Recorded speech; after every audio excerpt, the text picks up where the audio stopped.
we're still in section 1.1 here. We're just going to cover how to convert between decimals and fractions.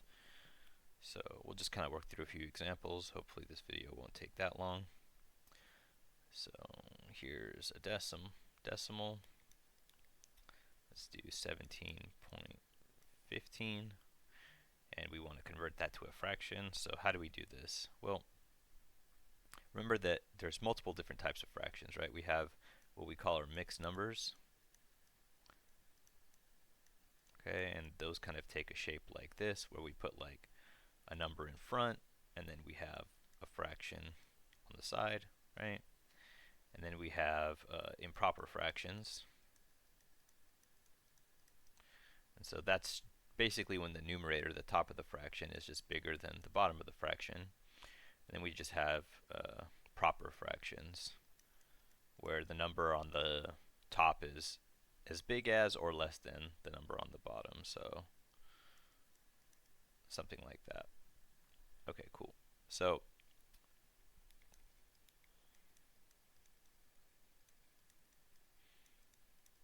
alright, so how do we convert between all of these things? Well, let's start with a decimal, and we'll convert to a mixed number. So notice that the part of the mixed number that's less than 1 is the fraction right here, but this is greater than 1, right? So the number in front of the decimal is basically going to be where this 3 is, and all we're going to need to do is figure out, well, what's the fractional part of it? And going from decimals to mixed numbers, or to fractions in general, is pretty easy. We have the 17 out in front. This is the tenths place, right? Tenths. And this is the hundredths place. So all that basically means is make a fraction, put 100 on the bottom, and then put whatever number you see over the top of it. And in this case, we have 15 over 100. Both of these numbers are divisible by 5, so we can simplify it. So we'd have 17. Well, this is 5 times 3. The bottom is 5 times 20, right? And so we can cancel the 5s, and we end up with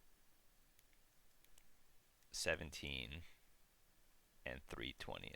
So that's going from a decimal to a mixed number. Okay. So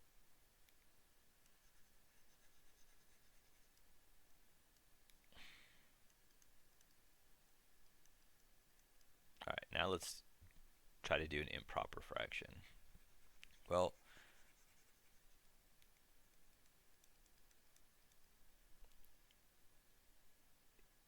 the first step to do an improper fraction from a decimal is you have to go to the mixed number part. And then all you do is you take the 17, you multiply it by the 20, and then you add the 3, and you put that all over the denominator. Because really what this is saying is you have 17 ones and 3/20, so less than 1. And so if you have 17 ones, well, what does that tell you? Well, we want to be able to add these numbers together, right? But to be able to add fractions, we need common denominators. So really what we want is a 20 down here. And so if we do that, we're taking the 17 and putting it over 20. That means we need to multiply a 20 to the top too, right? Because essentially what we're doing is multiplying a 20 on the bottom. And so we'll multiply it by the 17. And what are we going to get? Well, we'll get 340 over 20. And so that's 17 as a fraction over 20.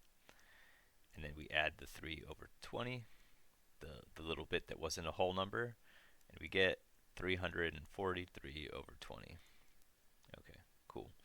And so the short way of doing this, like what's the trick? It's just 20 times 17 plus 3 over 20. And so that's what we had here, and you'll notice that we'll get the same thing. 17 times 20 is 340 plus 3 over 20. Okay. And just as kind of an aside, how am I doing this so quickly in my head? Well, because 17 times 20 is the same thing as 17 times 2 times 10. Times 2 just means double it, right? So twice of 17 is 34. That's what the 2 does, and then I just multiply by 10, and that just means add a 0 at the end of 34. And that's why I get 340 here. Cool. And so now we know this is, as an improper fraction, it's 343 over 20. And in this case, we wouldn't be able to write it as a proper fraction because it's a number greater than 1, right? Okay, so now let's start with a proper fraction. Let's go with 2/3. We can't write it as improper or mixed number because it's less than 1, but we can try to write it as a decimal. And so how do we do this? Well, remember that fractions, okay, so like 2 over 3, it basically is the division sign with numbers where, with numbers where the little dots are. So 2 over 3 is division, and this means 2 divided by 3. And so this is kind of the thing that you're going to do. And so, well, how many times does 3 go into 2?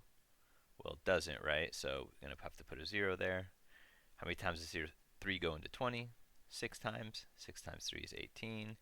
And notice we get a 2 again, which is what we started with. So we're going to keep getting 6's. Okay?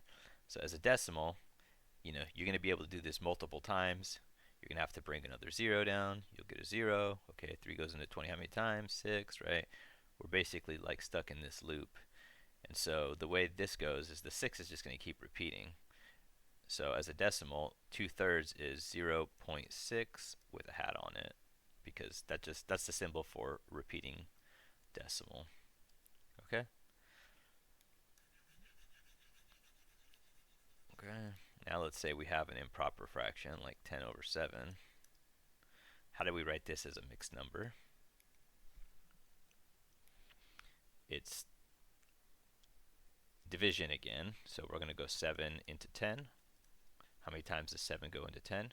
Goes in 1 time, right? 10 minus 7 is 3.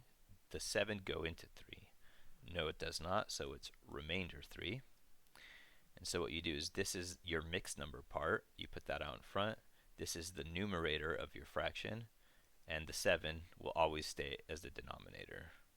So as a mixed number, 2/3 is, or 10/7, excuse me, is 1 3/7.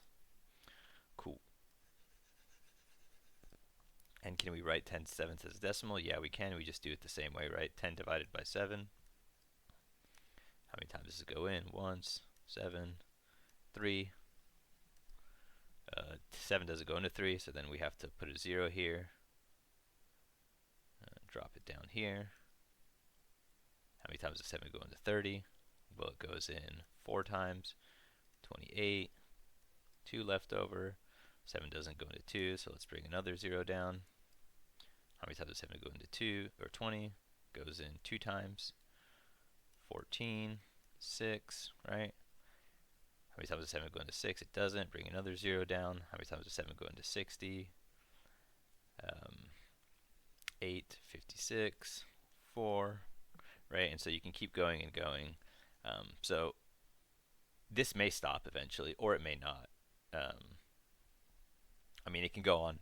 It'll stop eventually, but it may go on for a lot longer than we want to spend time working with. So the most frustrating, I guess, conversion is going from fraction to decimal, which is probably why a lot of you don't like writing fractions. But in this course and in most math courses up ahead, you're not going to be converting fractions to decimals. We're cool with you just writing what the fraction is and leaving it as that. So I'm just going to put a squiggly to see. It's around 1.428. If you want to see what the actual number it is, you can either do the long division by hand or throw it in your calculator. Okay, cool. So we've kind of converted between all these types of fractions and decimals. If you guys have any questions, feel free to let me know, and I'll see you in the next video.